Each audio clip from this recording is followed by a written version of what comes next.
on s'est dit qu'il fallait qu'on vous déroule le tapis rouge. Et on va débuter justement avec vous, Jean-Paul. Merci beaucoup. Vous allez nous raconter votre histoire, l'histoire derrière votre engagement. Il y a quelques années, vous aviez l'âge de 8 ans, lorsque votre maman, ne pouvant plus subvenir à vos besoins, elle vous a confié à votre tante. Ok. Déjà, ça fait pratiquement 18 ans d'âge. Je vais dire, je fais dans le social. Oui. Donc ma question, c'est celle de savoir, à 8 ans, qu'elle vous a confié à votre tante, qu'est-ce qui s'est passé? Ok. Lorsque ma maman a été butée par les moyens, elle m'a confié à ma tante et ma tante m'a ramené à Douala. Lorsque nous sommes arrivés à Douala, et je ne connaissais pas vraiment la ville et on n'avait personne d'autre que notre tante. Oui, c'est là, à ce moment, que notre tante nous a ramenés. M'a amené à l'orphelinat qui était situé à Bonamoussadi. Oui, ce qui fait que j'ai eu à grandir avec plusieurs enfants, plusieurs responsables qui s'occupaient de nous, qui prêtaient attention à nos besoins et voilà. Alors, pourquoi, quand elle vous a laissé, est-ce qu'elle vous a parlé? Est-ce qu'elle vous a expliqué les raisons pour lesquelles elle vous laissait dans cet orphelinat? Pourtant, votre maman était vivante. En fait, les raisons pour lesquelles ma tante m'a laissé à l'orphelinat étaient, tu connais, la maman n'a pas de moyens pour prendre soin de toi et elle pensait qu'à l'orphelinat, je vais trouver un milieu accueillant, un milieu où je veux pouvoir suivre les études, un milieu où je serai encadré, ou un milieu où je vais manger, un milieu où on va me vêtir, un milieu où on va m'apprendre des choses que la maman ne pouvait pas. Donc je pense que quand ma tante partait, elle m'avait dit, sois sage. Et vous vous souvenez de cette journée?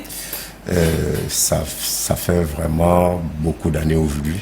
Je peux vraiment pas me souvenir. Ouais.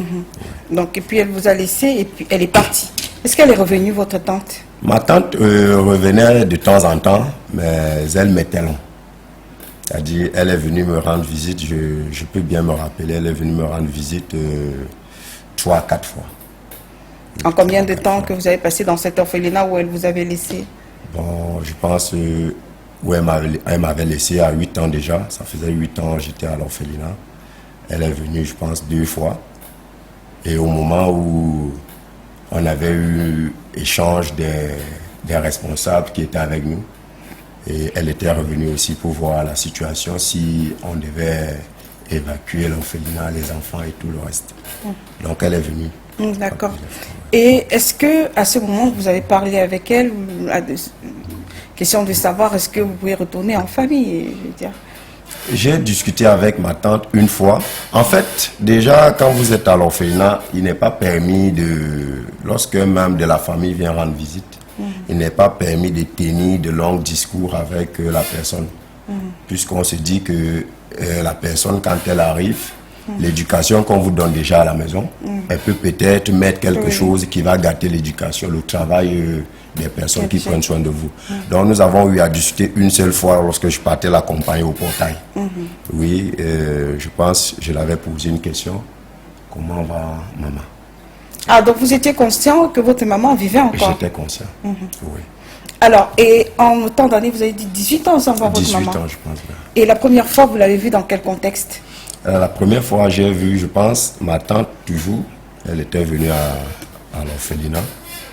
Elle m'a fait comprendre que la maman se battait en vendant des bâtons de manioc.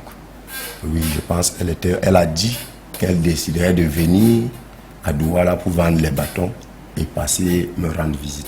Donc la maman est venue à Douala vendre les bâtons au marché central.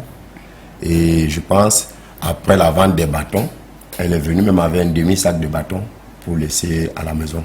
Lorsqu'elle est arrivée, tout le monde... À l'orphelinat ou à la maison? À l'orphelinat. Lorsqu'elle est arrivée, tout le monde était vraiment très content de voir les bâtons d'Akonolinga, comme on appelle souvent. Oui.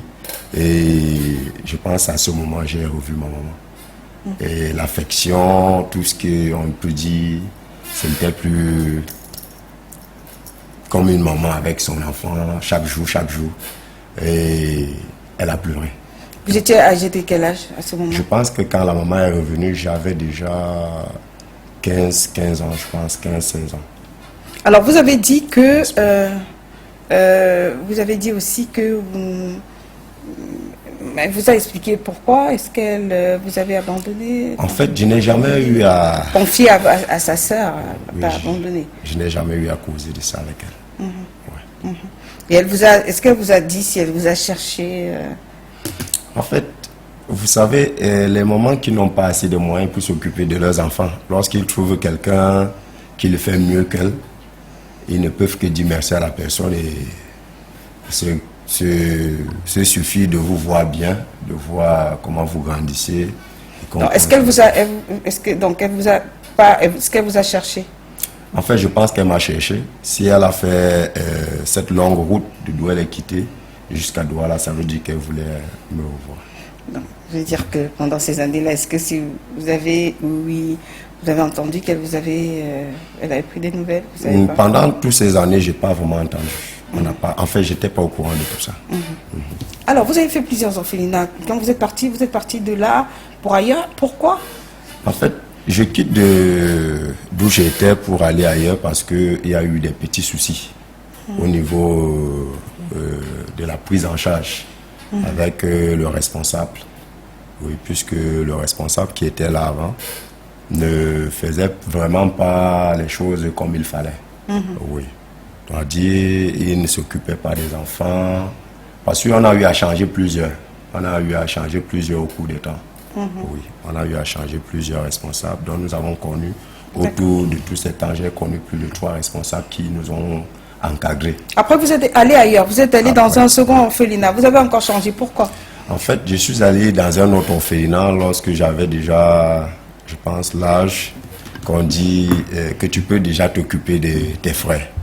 Puisqu'on m'a fait comprendre à l'orphelinat que lorsque tu grandissais, tu finissais l'école, en fait, tu fréquentais, et après il fallait que tu t'occupes d'autres personnes comme on s'est occupé de toi.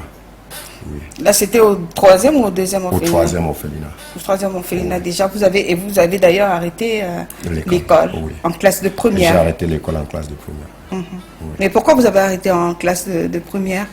En fait, j'arrête les études pour, je ne vais pas dire faute de moyens, je vais simplement dire parce que à ce niveau, on considère que, en fait, à ce niveau à l'orphelinat, on considère que tu es déjà adulte, tu peux déjà t'occuper des autres, donc tu prends la relais de t'occuper, de prendre une tâche dans un centre, oui, pour prendre soin des autres. Donc je pense que les responsables ont jugé bon que je suis déjà prêt parce que nous rencontrons des personnes, nous recevons des personnes à la maison et on s'est dit je suis déjà prêt pour encadrer les enfants. Oui. Et pourquoi on a pu mettre l'accent sur l'école. Oui. Et vous n'êtes pas... Après vous êtes allé dans le 4e? Oui, dans le 4e. Pourquoi vous êtes parti? Dans le 4e, je suis parti dans le 4e parce que vous savez, les orphelinats se frottent, ils se rencontrent souvent. Donc lorsqu'on a eu des rencontres, des petites fêtes, des petites cérémonies ensemble, j'ai eu à me frotter à un responsable de l'autre orphelinat, du 4e orphelinat, qui m'a fait comprendre, en fait, tout ce que les responsables disaient sur moi, que je suis un enfant travailleur, je suis posé, je m'occupe bien d'autres personnes et puis en fait, ils sont venus me voir en disant on aimerait travailler avec toi parce que chez nous, ce que tu fais là-bas, on a besoin que tu le fasses aussi de l'autre côté. Alors, donc, ce que vous me dites, c'est que dans plusieurs orphelinats, plusieurs des encadreurs, ce sont eux-mêmes des produits des orphelins, des orphelinats. Certains, pas tous. Oui, certains. Mais souvent, c'est des produits des orphelinats. Oui, mais souvent, c'est des produits des orphelinats. Oui. Est-ce que vous avez parmi vos camarades, parmi vos promotions, vous avez des traces des autres? Oui. Vos camarades, enfin, pas de vos camarades, de vos frères. Ici à Douala, nous sommes nombreux. Nous sommes tellement nombreux ici à Douala qui avons grandi à l'orphelinat. Ils font quoi? Il y a d'autres qui sont devenus des businessmen. Il y a d'autres qui font dans la cuisine, des cuisiniers. Il y a d'autres qui se battent aussi du jour au jour parce qu'ils n'ont pas trouvé mieux. D'accord. Alors, Emmanuel Changon, premier témoignage. On a l'impression que souvent avec les enfants issus des orphelinats, c'est un engrenage si on s'en tient à l'histoire, à son histoire à lui.